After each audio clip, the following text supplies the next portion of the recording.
안녕하세요. 오늘도 사연살롱을 찾아주셔서 감사합니다.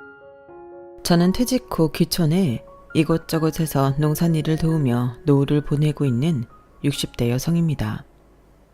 저는 퇴직 전에 수십 년간 사서로 근무했고 동갑내기 남편은 군무원으로 근무했어요. 어쩌다 보니 퇴직 시기가 같아 함께 퇴직금을 모아 귀촌했죠. 하지만 남들이 생각하는 만큼 여유로운 귀촌 생활을 하고 있는 건 아니에요. 아까 말씀드렸죠? 농산일을 도우며 노후를 보내고 있다고요. 하지만 사실은 저희가 선심 쓰듯 도와주는 게 아니에요. 정확한 임금을 받고 일하고 있는 거죠.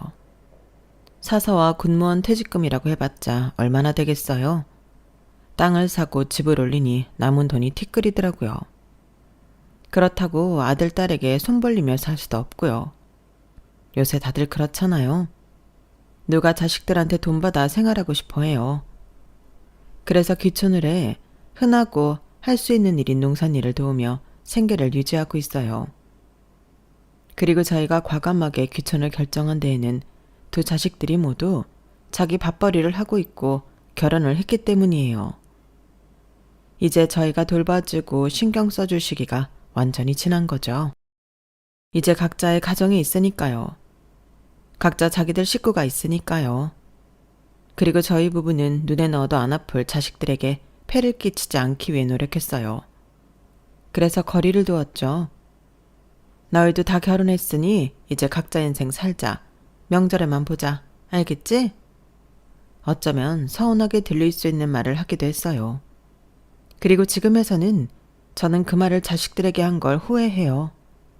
왜냐하면 제가 저희 부부가 모르는 사이에 잘 살고 있다고 생각했던 저희 딸에게 무시무시한 일이 벌어지고 있었거든요.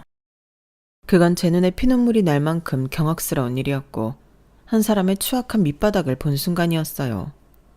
그래서 제가 어떻게 했냐고요? 힘없는 조력자를 대신해 딸과 조력자를 구했어요. 무슨 일인지 궁금하시죠? 그럼 이제 사연을 시작할게요. 먼저 제 이야기를 할까 해요. 저는 5남매의 셋째 딸로 태어났어요. 어릴 때부터 책을 손에 놓지 않던 문학소녀였죠. 가장 좋아하는 수업은 국어, 가장 좋아하는 공간은 도서관, 가장 좋아하는 선물은 어김없이 책이었죠. 다른 수업에서 활기를 느끼지 못했지만 국어 수업이 있는 날에는 제 발로 등교를 했고 하교를 하면 늘 학교 도서관으로 갔어요.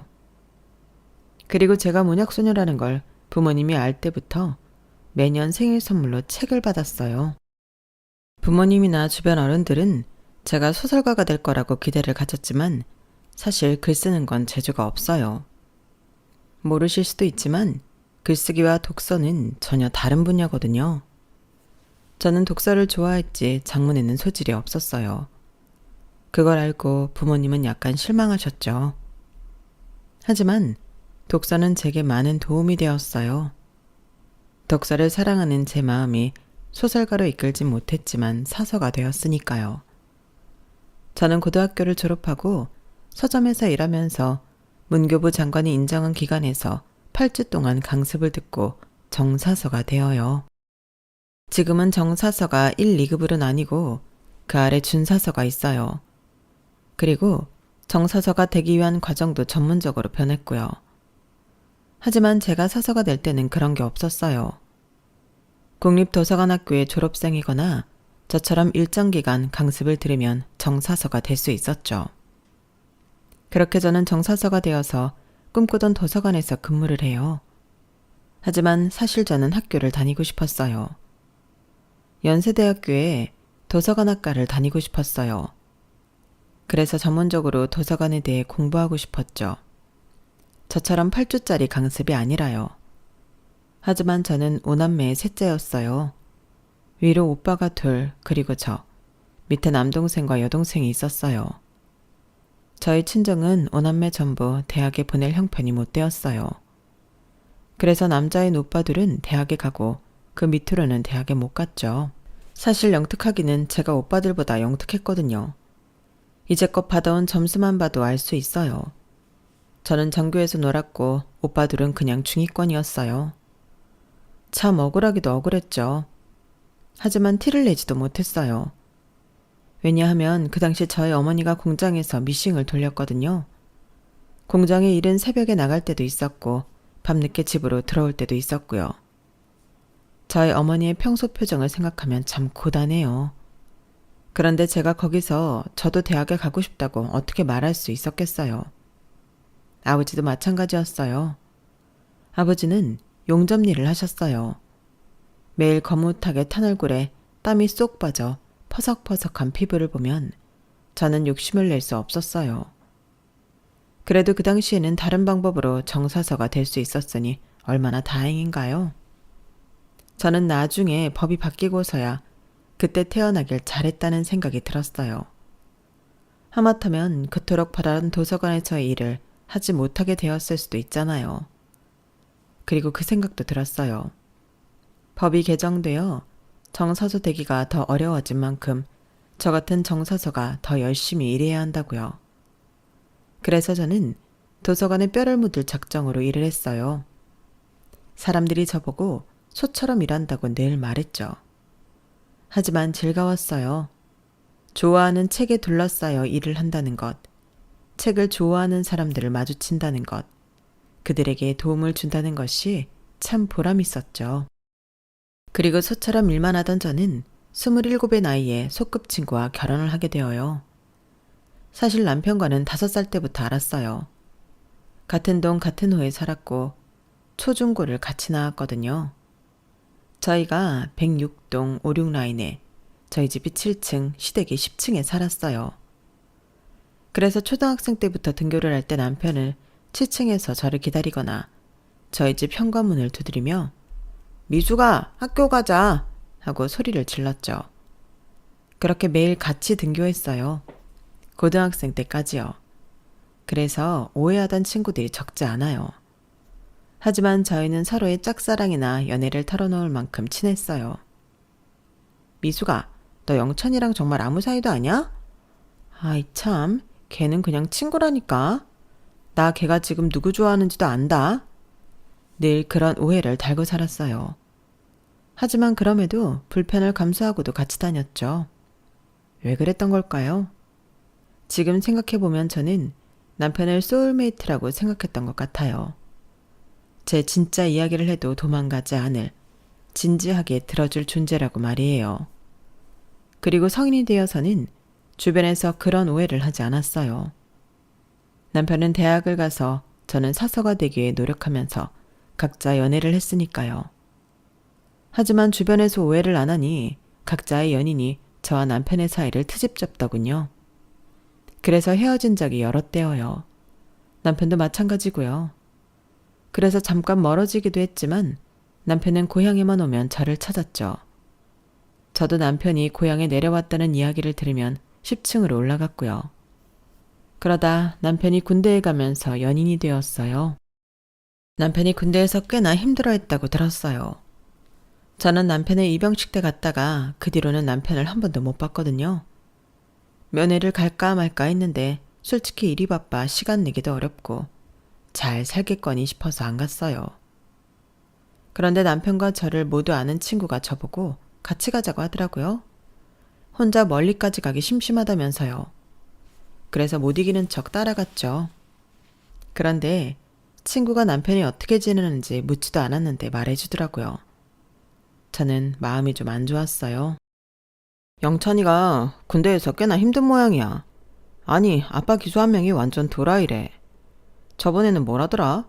영찬이한테 자기 수족 냉증 있다고 자는 내내 발을 잡고 있으라고 했다나? 완전 이상하지? 그것뿐만이 아니야. 샤워하는데 자꾸 쳐다보고. 이상한 사람이네? 그래서 힘들다고 해? 야, 당연하지. 그러는데 안 힘든 사람이 어딨어. 아주 죽겠다더라. 편지에 눈물 자국도 있었던 것 같아. 그건 거짓말이지. 걔 그렇게 쉽게 오는 애 아니잖아. 아무튼 그래서 네가 가서 힘이 좀 돼줘. 나 혼자만 가면 남자 둘이서 뭐 하겠냐? 내가 언제부터 너희들한테 여자였다고 웃겨? 그래도 영찬이가 너 보고 싶다고 했어. 편지 한 통도 없다고 서운하다던데? 저는 친구의 말을 농담처럼 생각했지만 군복을 입은 남편은 정말 서운하다고 면전에 대고 말하더군요. 그래서 돌아갈 때 꼭 편지를 쓰겠다고 약속했고 그 편지는 제대를 할 때까지 계속 이어졌어요. 남편은 제게 2통, 3통씩 편지를 보낼 때도 있었죠. 그리고 제대를 한 남편이 7층으로 내려왔어요. 꽃을 한아름 들고 있더군요. 그렇게 저희는 연인이 되었어요. 그리고 3년을 연애한 끝에 결혼을 했죠. 주변에서 이럴 줄 알았다고 했어요. 저희 2사람은 이럴 줄 몰랐는데 말이에요. 그리고 저희 부부는 결혼 1년 차의 아들을 그로부터 4년 뒤에 딸을 낳아 잘 키우며 살았어요. 저는 남편에게 참 고마운 게 많아요. 남편은 저를 잘 아는 사람이잖아요. 오래전부터 5살 때부터 저를 봐왔고 서로 오랫동안 소울메이트인 사이잖아요. 남편은 저에게 사서일이 얼마나 큰 꿈인지 어떤 노력을 해서 얻어냈는지 알았어요. 그래서 결혼을 한 뒤에 저에게 일을 그만두라고 강요하지도 않았고 일을 그만두는 게 어떠냐고 묻지도 않았어요. 주변 친구들은 결혼하면 남편이나 시댁에서 일을 그만두라고 해서 그만두는데 저는 남편의 살깊은 행동 덕에 꾸준히 일을 할 수 있었죠. 물론 요즘처럼 육아휴직이나 그런 제도가 분명하지 않았기 때문에 제가 임신 막바지까지 일을 해야 했고 출산을 하고 얼마 되지 않아 복직해야 했고 그런 이유로 시댁에서 반대를 했어요. 하지만 그런 우려 속에서도 저는 일을 포기할 수 없었어요. 일이 정말 소중했어요. 그걸 남편이 알아주니 저는 고맙다는 말이 무색하게 고마웠어요. 남편은 그뿐 아니라 제가 일에 집중할 수 있도록 가정적으로 집안일을 하고 아이들을 함께 키웠죠. 제 남편은 그 시대의 가부장적인 남편들과 다르게 활동적으로 적극적으로 아이들을 봐줬어요. 특히나 일요일은 아빠의 날이었어요. 남편이 집안일부터 요리, 청소까지 아이들과 함께하는 날이었죠. 한마디로 제가 쉬는 날이었어요. 사실 일요일까지 그렇게 해주지 않아도 충분히 고마운데 이렇게까지 해주니 저는 남편에게도 이런 남편을 키워준 시댁에게도 자연스럽게 잘할 수밖에 없었어요. 그리고 남편의 이런 노력 덕분에 저희 2아이는 엄마, 아빠 양쪽 누구의 결핍 없이 자랄 수 있었어요. 어떤 무엇보다 그게 가장 고맙죠. 그리고 아이들은 부모의 거울이라는 말이 무색하게 저희의 행동을 모방하면서 배려와 존중, 이해를 배웠어요. 특히나 제 딸이 저를 가장 많이 닮았죠. 성격뿐 아니라 이상형과 성향도 비슷했어요. 나는 아빠 같은 사람이랑 결혼할 거야. 흔히 딸들이 이런 이야기를 하곤 하지만 저희 딸은 진심으로 그러길 바랐고 저도 제 딸이 진심으로 그렇게 되길 바랐어요. 그리고 제 딸은 저를 존중하고 존경할 뿐만 아니라 저를 닮아 책을 항상 손에서 놓질 않았고 제 일까지 좋아하고 자기가 더 뿌듯해했어요. 그러다 고등학생이 되어서는 사서가 되겠다고 하더라고요. 나는 엄마처럼 책의 숲에서 일할 거야. 책의 숲의 든든한 안내자가 될 거야. 저는 그때 사서 일을 오래 한 사람으로서 사서라는 직업이 그리 낭만적인 것만은 아니라고 말해주고 싶었지만 그것 또한 제 딸이 직접 겪고 느껴야 하는 일이라고 생각했어요. 그저 딸의 진로를 응원했죠. 그리고 딸은 정말 문헌정보학과에 입학해서 공부를 했어요. 졸업 후 대학원까지 가서 1급 정사서가 되었죠. 딸은 어느새 훌쩍 커서 저보다 더 대단한 직책을 얻게 되었어요. 그때 제가 얼마나 자랑스러웠는지 몰라요. 그리고 제 딸은 어엿한 사서가 된 지 몇 년 뒤인 제가 결혼했을 때와 비슷한 나이에 결혼까지 하게 되어요. 사위는 아들의 군대 동기였어요. 사위와 아들은 군대에서부터 친하게 지내 제대 후에도 자주 만났어요. 그러다 제 아들이 언제 한번 자기 고향에 놀러 오라고 했나 봐요. 그때가 제대한 지 2년이 되었을 때인데 그때 사위가 놀러 왔어요. 사위는 저희 식구와 밥도 먹고 차도 마시고 술도 한잔했어요. 제가 본 사위는 참 예의 바르고 호탕하고 가정교육을 잘 배운 사람 같더라고요. 그리고 나중에 남편에게 이야기하니 남편도 그런 것 같다고 하더라고요. 그리고 사위는 1년에 몇 번 서울에 사는 아들과 함께 저희 집에 놀러 왔어요. 그때까지만 해도 이상한 기류는 없었어요. 그런데 언제부터인가 사위가 혼자서도 저희 집을 찾아오더라고요. 그럴 때마다 딸한테 같이 놀아주라고 했어요. 늙은 저희가 그럴 순 없잖아요. 그런데 언제부터인가 제 딸이 보낼 거면 같이 가자고 하더라고요. 엄마, 보낼 거면 같이 가요. 왜? 잘 지내더니? 아, 좀 불편해요. 그러니까 나만 보내지 말고 같이 가요. 아니면 아빠가 같이 가요. 늙은 우리랑 뭐가 재밌겠어? 비슷한 또래끼리 노는 게 낫지. 4살이나 차이 나는데 무슨 또래예요. 딸이 그렇게 말하자 옆에 있던 아들이 피식하고 웃더라고요. 걔가 뭘 모르네. 너 땡 잡은 거야. 걔가 눈이 얼마나 높은데. 웬만한 서울 여자들도 성에 안 차한다고. 그리고 쟤 밖에서 엄청 인기 많아. 만나달라고 사정하는 여자들만 한 트럭일걸? 쟤가 얼마나 부잔데. 입는 옷이며 시계며 그것만 봐도 몰라? 합치면 1,000만 원도 넘을걸? 그러니까 진짜 결혼까지 하면 너 완전 로또 맞은 거라니까? 근데 뒤로 빼기는 부잣집 사돈 생기겠네. 엄마 아빠도 좋아하세요. 솔직히 걔가 부잣집 아들치고 매너도 좋고 예의도 바르잖아요. 자식을 보면 부모를 안다고. 어른들도 그렇겠죠. 넌 벌써 그런 생각까지 하니? 너무 멀리 간다. 그래도 지금 오겠다고 하는 애한테 오지 말라고 할 순 없으니 오늘만 오빠랑 같이 나가봐. 그리고 네가 싫으면 솔직하게 말하고. 그런 건 엄마나 아빠가 해줄 수 없어. 알지? 넌 다 큰 어른이니까. 동생아, 너 좋다고 왕복 4시간 거리 오가는 남자가 몇이나 될 것 같아? 너 진짜 이 기회 놓치면 평생 후회한다니까? 걔가 뭐가 모자라니? 얼굴 반반에 몸 좋아. 부잣집에 자기 사업 준비해. 어디 하나 빼먹은 게 없잖아. 그러니까 잘 생각해라. 어? 오빠는 자꾸 그럴래? 너 이제껏 연애도 몇 번 안 해봤잖아. 남자 보는 눈이 얼마나 낮겠어. 그러니까 주변에서 말하면 좀 들어. 오빠가 장담하는데 정말 괜찮은 애야. 그래서 그래. 내가 뭐 동생 팔아먹으려고 그러는 게 아니라. 그렇게 딸은 마지막이라고 아들에게 말하며 자리를 나갔어요.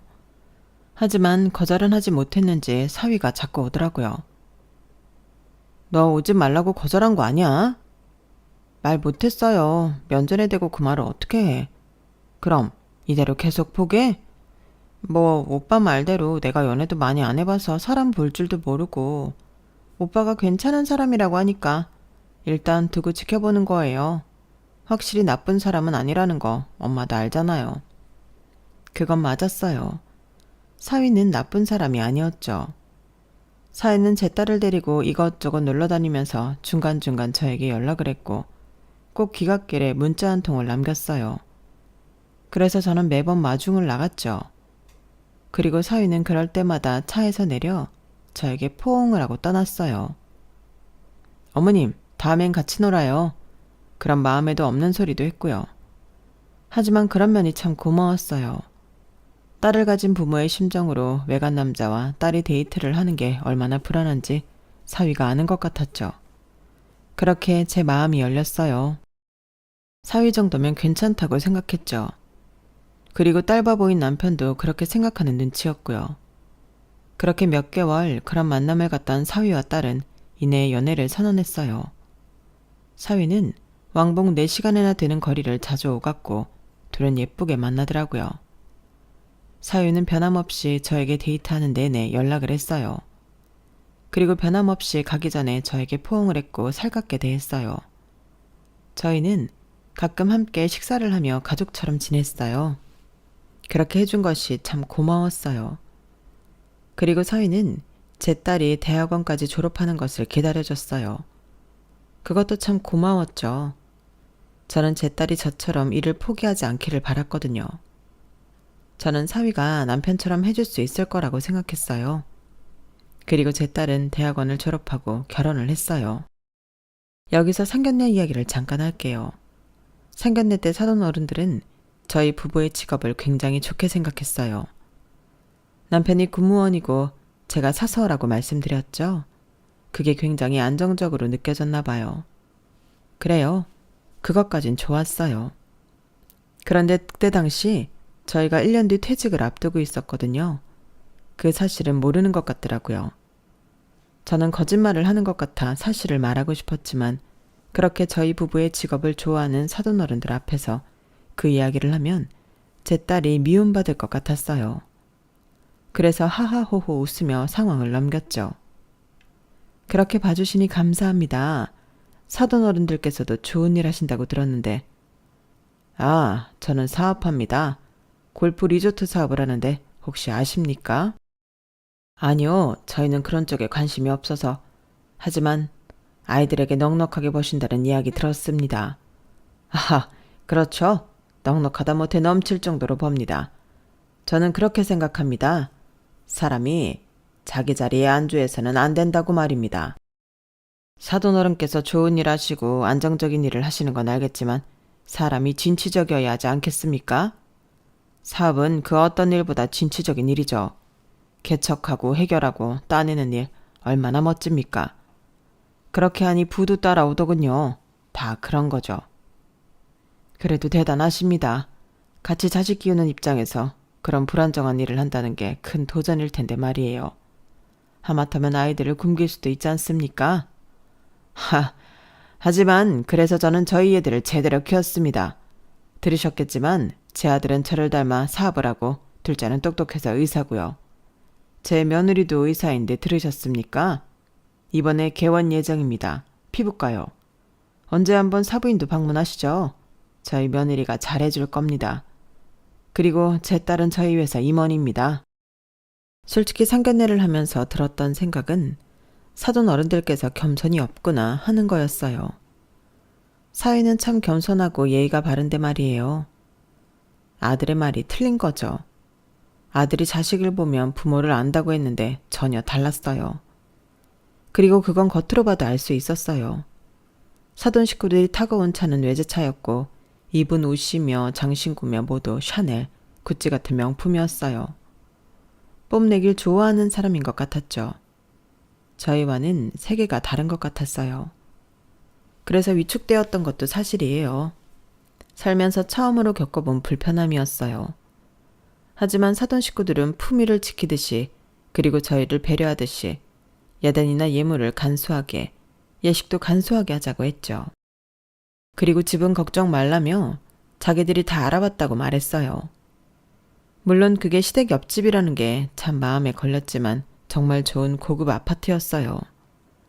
제 딸이 그런 곳에 산다고 생각하니까 왠지 모르게 제 기가 살더라고요. 그래요. 어쩌면 저는 딸이 부잣집으로 시집가는 게 좋았어요. 자식 농사를 잘 지었다는 생각이 들었죠. 왜 제 기가 살았는지, 왜 제가 뿌듯한지 알 수 없었어요. 하지만 그건 남편도 마찬가지인 것 같았죠. 저희는 온 사방에 자랑을 했어요. 그렇게 딸은 결혼했고 다른 지역으로 이사를 갔어요. 그리고 딸은 결혼 후 사서로 근무했고 사위는 딸이 대학교를 졸업했을 때 시작한 인테리어 사업을 확장시켰죠. 그리고 2년이 지나 첫 아이를 가졌어요. 다음에 연년생으로 둘째를 가졌죠. 뭐가 그리 급했는지 저도 모르게 그런 생각이 들더라고요. 아무래도 전 딸의 엄마니까요. 연달아 아이를 낳은 딸이 너무 걱정되었거든요. 그리고 딸은 저희 집에서 산후조리를 했어요. 저는 농사일을 하면서 지극정성으로 딸을 보살폈죠. 그런데 한 달, 두 달이 지나도록 딸이 복직을 안 하더라고요. 너 언제까지 집에 있을 거야? 복직 안 해? 아, 엄마, 나 사직서 냈어요. 육아휴직이 더 안 된다고 해서. 아무래도 내가 연년생으로 아이를 가졌잖아요. 그래서 안 된대요. 그럼 다시 일하지 않을 거야? 준서 아빠가 많이 버는데 뭘요? 그렇게 말하면서 제 딸은 눈을 피하더라고요. 저는 뭔가 이상했어요. 하지만 이미 저에게서 날아가 가정을 이룬 딸에게 제가 강요할 수도 없는 부분이니 말을 아꼈어요. 그리고 딸은 돌아갔죠. 돌아간 뒤 딸은 예전과 다르지 않았어요. 저는 직장을 그만두고 조금 울적해할 줄 알았는데 말이에요. 엄마 전화했네요. 몸조리 잘하고 있나 해서. 잘하고 있어요. 어머님이 집에 아줌마 보내주셔서 나 손 하나도 까딱 안 해. 그래? 다행이네. 그래도 남의 손에 살림 맡기는 게 좋은 건 아닌데. 에이, 요새는 파출부라고도 안 해요. 가사도우미라고 하죠. 그러니까 다들 대우받는 전문가인 거야. 남의 손이긴 하지만 전문가에게 맡기는 거니까 난 좋은데요. 걱정 안 해요. 그래, 애들은 잘 크고 있고, 이번에 시댁에서 새로 외제차를 뽑아줬거든요. 그 차만 타면 애들이 얼마나 편한지 잠을 쿨쿨 자요.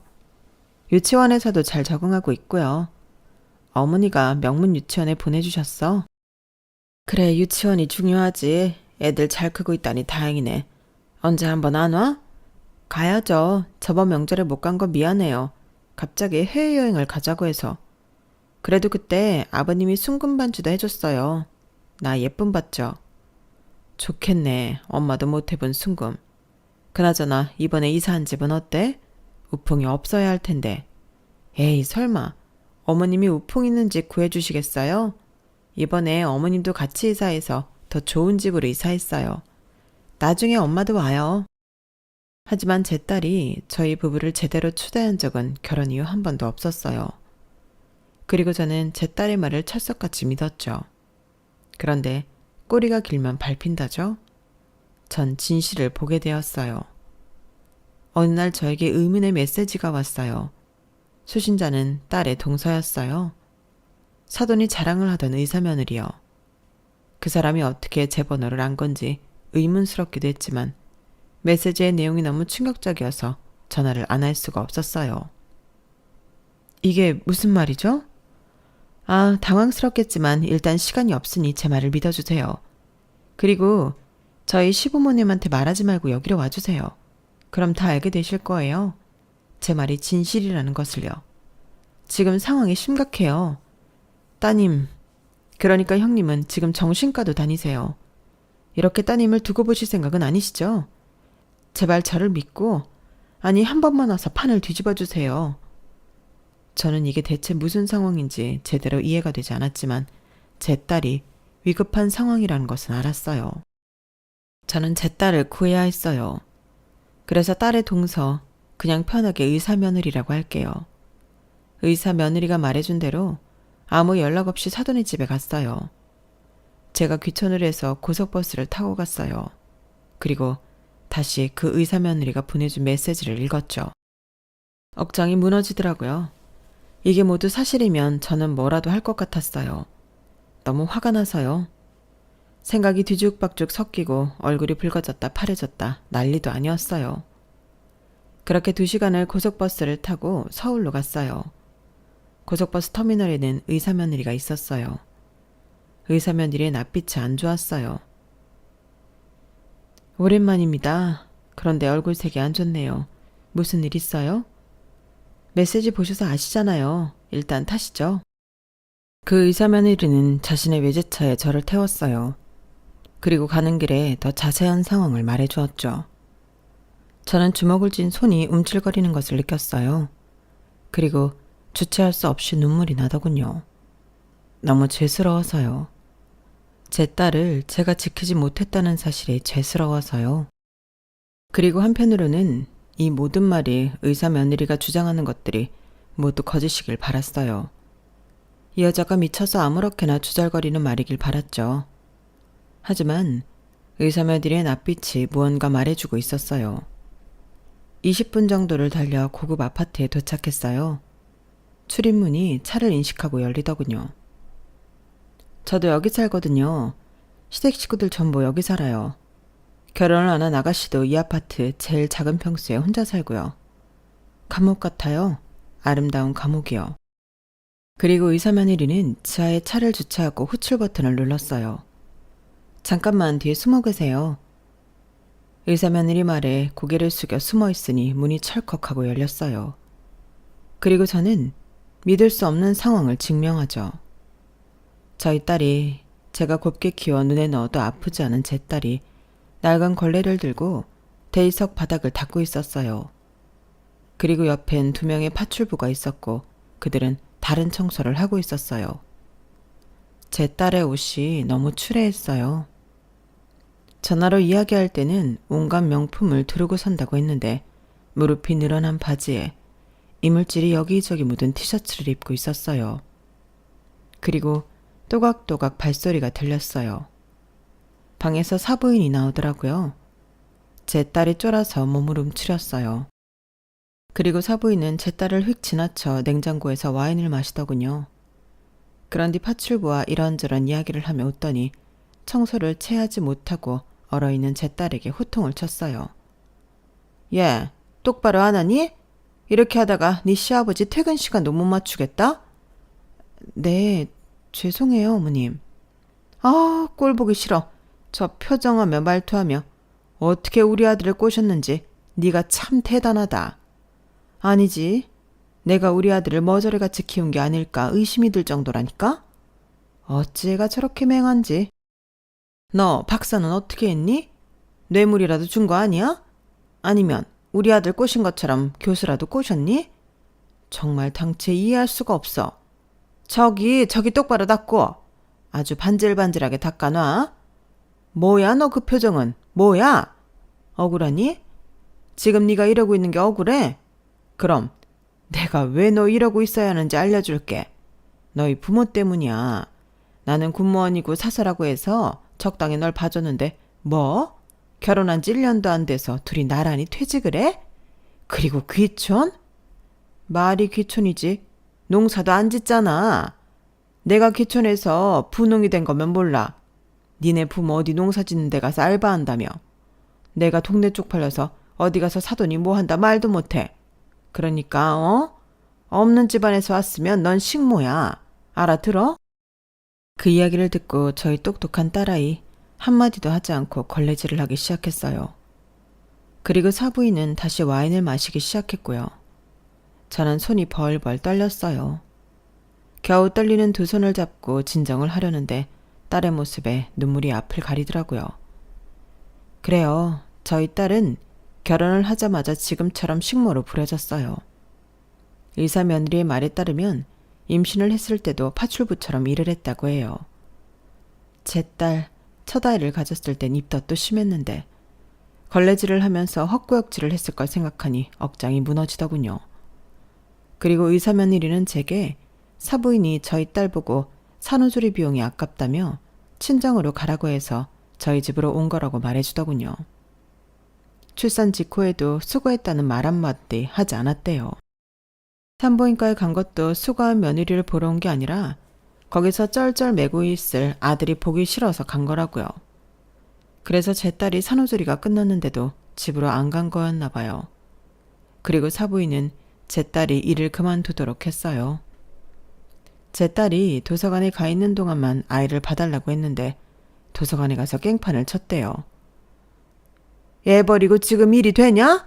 이 파렴치한 엄마야. 그렇게 소리쳐서 다음엔 시댁에 맡기지 않고 베이비시터를 구했어요.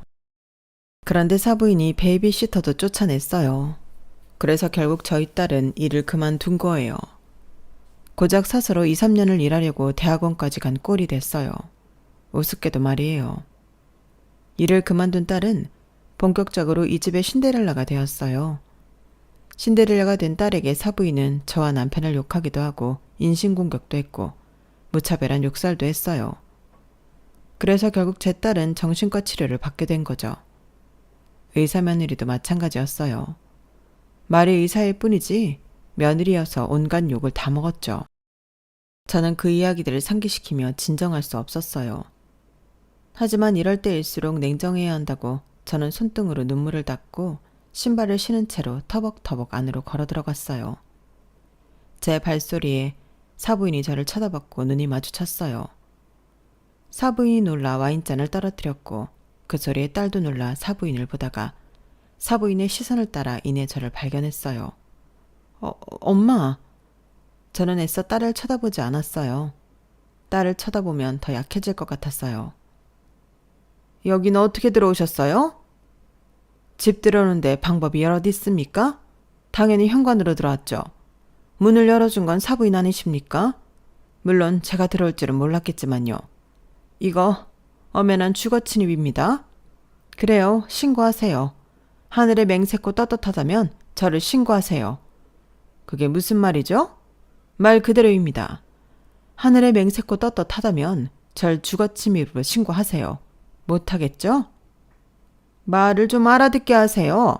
댁딸이 누구 닮아 그렇게 멍청한가 했더니 댁을 닮았나 봅니다. 정 모르시겠다면 알려드려야죠. 그러면서 저는 휴대폰을 들었어요. 그리고 의사 며느리가 준 음성 파일을 틀었죠. 사모님, 이렇게 좋은 피부과 알려주시고 감사해요. 덕분에 좋은 테라피 받았네요. 한 10년은 젊어진 것 같아요. 여자의 생명은 젊음이에요. 우린 젊음이 우리를 놓을 때까지도 젊음을 붙잡아야 한답니다. 어쩜 그렇게 옳은 말만 하실까? 그리고 이거 별건 아니지만 받아주세요. 어머, 이거 샤넬 신상 아니야? 구하려면 대기표 끊어야 한다던데 어떻게 구했어요? 제가 사모님을 위해서라면 뭔들 못하겠어요. 저번에 가지고 싶다고 하셔서 제가 구해봤어요. 참, 강 차장은 와이프가 이러고 있는 거 알라나 몰라. 고마워요. 내가 우리 남편한테 잘 말해볼게. 이제 승진해야지. 음성 녹음이 끝나자 사부인은 얼어붙은 표정으로 저를 쳐다봤어요. 이걸 어떻게? 이제껏 많은 부하 와이프들을 피부과로 불렀죠? 거긴 보는 눈이 없으니까. 뇌물 받기 좋잖아요. 이제껏 얼마나 받아드셨어요? 가지고 있는 명품 가방 죄다 뇌물 받은 건가? 그런 건 우리 사이에 다 선물인 거예요. 뇌물이냐뇨 저급하게. 뇌물이죠. 들어보니 지금 음성 녹음에 다. 그래요. 강 차장은 승진했다던데. 고작 명품 가방 하나에 승진이라 싸네요. 누가 명품 가방 하나 받았대요? 그 와이프 매달 나한테. 그럼 뇌물 받은 건 인정한 거고 그리고 다른 것도 있어요. 들어볼래요? 그러면서 저는 다른 음성 파일을 들었어요. 거기서 사부인은 벌벌 떠는 목소리로 말해요. 너 지금 내 말을 거역하는 거야? 지금 당장 시술 들어가라고. 어머님, 지금 받으셔야 할 울세라 횟수를 초과하셨다니까요. 여기서 더 받으면 얼굴 다 망가져요.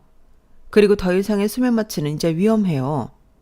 그럼 시술하지 말고 수면 마취만 하면 되잖아. 내가 누누이 말했지? 그렇게 해달라고. 그리고 아니 그럼 서약서 써. 내가 어떻게 되든 너한테 죗값 안 묻겠다는 서약서 쓰라고.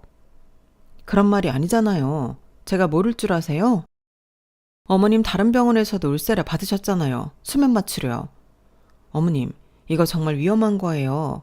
이렇게 부적절하게 시술한 저도 위험하고 어머님한테도 100% 만프로 안 좋다니까요. 제발 정신 차리세요. 그리고 음성 녹음에선 뺨을 때리는 소리가 들렸어요. 이게 어디서 나를 가르치려고 들어 지금? 네가 의사라고 나대는 거야? 네가 안 해주면 다른 의사한테 해달라고 하면 그만이야. 어디서 지가 갑인 줄 알아. 어머님, 그거 중독이에요. 어머님 지금 중독되신 거라고요. 계속 이상한 거 보인다 하시면서 이런 거 계속 하시면 안 돼요. 어머님 정말 위험하다고요. 됐어. 집어치워. 너 같은 며느리 하나도 필요 없다. 앞으로 내 눈에 인간으로 보일 생각 마라. 음성 녹음이 끝나고 사부인은 제 뒤에 있는 의사 며느리를 죽어라 노려봤어요. 너지? 네가 꾸민 짓이지? 그렇게 말하면서 뚜벅뚜벅 사부인이 의사 며느리에게 걸어가더니 신발 한 짝을 벗어 의사 며느리를 패려고 했어요. 그래서 제가 뒤에서 사부인을 안아 말렸죠. 사부인이 발버둥을 치다가 넘어졌어요. 그래서 뭐 이거 가지고 어떻게 하실 건데요, 사부인? 저를 신고라도 하실 거예요? 그게 된대요. 우리 남편 회사가 무슨 대기업도 아니고 공무원도 아닌데 뇌물죄가 된대요? 그리고 난 시술을 받은 것뿐이에요. 그러면서 저를 비웃기 시작했어요. 그리고 저는 딸과 의사 며느리의 표정을 보았죠. 이런 기막힌 일이 밝혀졌음에도 낙담한 표정이었어요. 이기지 못할 싸움이라고 생각하는 것 같았죠. 저는 제 딸과 생판 남인 저에게 도움을 요청한 의사 며느리의 좌절이 안타까웠어요. 반드시 이겨야겠다고 생각했어요. 저는 제 딸을 일으키고 제 딸과 의사 며느리의 손을 잡았어요. 그러자 사부인이 다시 비웃더군요. 대체 뭘 할 수 있다고 그러는 거죠? 저는 사부인이 법정에서 이 문제들을 하나하나 해명하도록 할 겁니다. 그리고 제가 손을 잡은 이 두 딸은 받은 모욕이 해결되도록 할 거예요. 네네, 그렇게 해보세요. 그리고 전 알고 있어요. 지금 이 사실들 박가사돈께서 모르고 계시죠?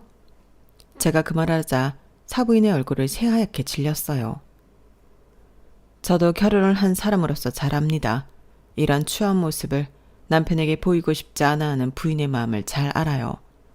그러니 이 사실도 전부 박가사돈에게 전하겠습니다. 그게 법정보다 더 무서우시겠네요? 뭐라고요?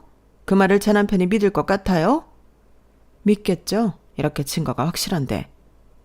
그렇게 저는 잡은 손을 놓지 않고 사돈댁을 나왔어요. 그리고 곧장 딸에게 바깥사돈 회사로 가달라고 했죠. 저는 바깥사돈에게 음성 녹음을 전부 들려주며 사부인의 민낯을 보여줬어요. 바깥사돈은 이제껏 제 딸과 의사며느리에게 한 행실을 겸허히 인정했지만 뇌물이나 상습적 수면 마취에 대해서는 믿을 수 없어 했어요. 하지만 증거가 명확하니 믿을 수밖에 없었죠. 저는 재판까지 가게 만들겠다고 선언하고 회사를 나왔어요. 사부인의 혐의에 대한 재판은 이루어졌어요. 상습적으로 뇌물을 받은 것은 업무상 배임죄에 해당되었고 상습적 수면 마취는 마약으로 취급되어 사부인은 징역 4년을 선고받았어요. 선고를 받고 사부인은 법정에서 저와 제 딸 그리고 의사며느리에게 무릎을 꿇고 손이 닳도록 빌더라고요. 미안하다. 한 번만 살려줘. 하지만 저희는 손을 흔들기만 하고 법정을 나왔어요. 그리고 이것을 계기로 사부인은 이혼당했어요. 또 저는 사위에게 죄를 물었어요. 이제껏 네 부모가 내 딸에게 그런 것을 어떻게 모른 척할 수 있냐고. 그게 사랑하는 사람에 대한 예의냐고 말했죠. 그러자 사위는 무릎을 꿇고 사죄했어요. 더 이상 드릴 말씀이 없다고요. 어머님, 아버님, 죄송합니다. 제가 너무 무력했습니다. 사실 어머니는 저한테도 그랬습니다. 제가 동생보다 공부를 못해서 날마다 비교하면서 저를 욕했어요. 매번 제가 하는 일에 핀잔만 주었죠. 다 제가 부족한 탓이고 제 잘못입니다. 하지만 저 정말 저희 가족 사랑합니다. 없어서는 안 됩니다. 제가 열심히 일을 하는 이유예요. 그러니 제발 이혼하라는 말만 하지 말아주세요. 제가 잘하겠습니다. 그걸 내가 어떻게 믿지? 내가 그동안 자네를 얼마나 신뢰했는지 자네도 알고 있지 않나. 그 신뢰가 무너졌는데 어떻게 회복할 생각이지? 난 그 말을 믿지 않아.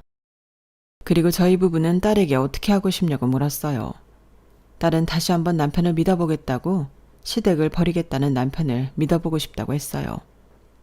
사실 그리 탐탁지 않은 말이었지만 딸이 애들을 아빠 없는 애들로 만들기 싫다는 말에는 공감했어요.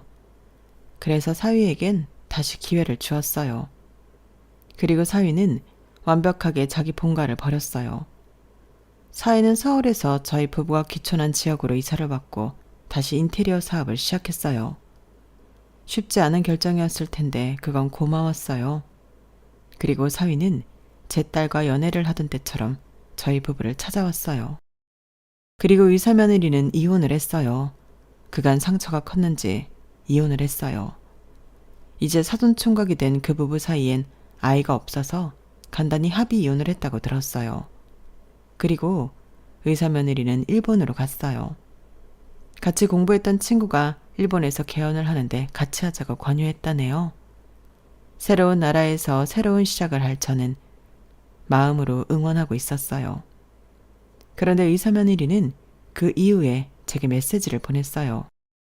사실은 제가 부모가 거의 없다시피 해서 도움을 요청드릴 만한 데가 없었어요.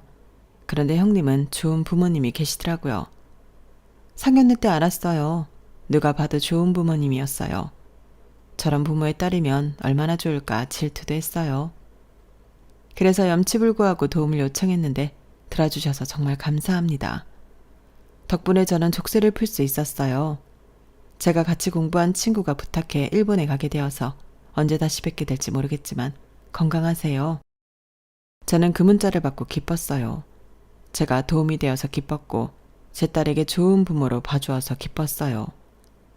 그리고 의사며느리에게 고마웠어요. 저에게 이런 기회를 주어서 말이에요. 덕분에 제 딸을 살릴 수 있었으니까요. 그렇게 다시 모인 저희 식구들은 다시 새로운 가족을 만들 준비를 하고 있어요. 단란하고 따뜻한 가족을 만들기 위해 노력하고 있어요. 여기까지가 제 사연입니다. 저는 이번 일로 한 가지 아주 중요한 사실을 알았어요. 눈에 넣어도 안 아픈 자식 없다고. 우리 모두 자식 같은 사람들에게 고운 마음으로 베풀며 살아야 한다고요. 그렇게 잘 살아봐야죠. 들어주셔서 감사합니다. 매일매일 행복한 일상을 사시길 바랍니다. 여러분, 사연 댓글에 응원과 현명한 조언 부탁드려요. 좋아요와 구독은 저에게 큰 힘이 됩니다. 오늘도 좋은 일 가득하세요.